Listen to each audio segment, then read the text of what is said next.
તો વેદાંતભાઈને વિનંતી કરીશ. વેદાંતભાઈ છે એને કેટલી બધી કાવ્ય રચેલી છે, પણ બહુ રજૂ નથી કરતા, એટલે વેદાંતભાઈ છે આવી અને પોતાનું કાવ્ય રજૂ કરશે.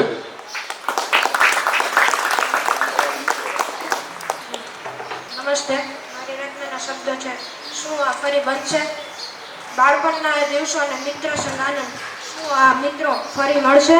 પ્રદૂષણ વિનાનું ભારત, વૃક્ષોનું આંગળિયું, પ્રદૂષણ વિનાનું ભારત અને વૃક્ષોનું આંગળિયું, શું આ ફરી વૃક્ષોનું આંગળિયું બનશે?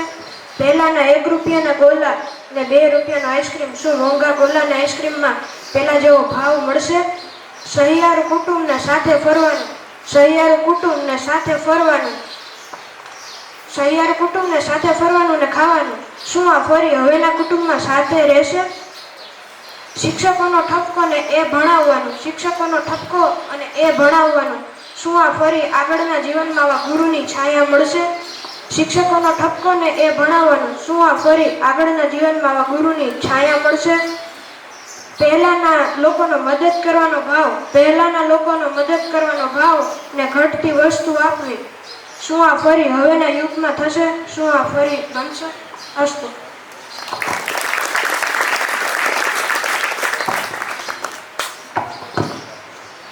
ખૂબ સરસ.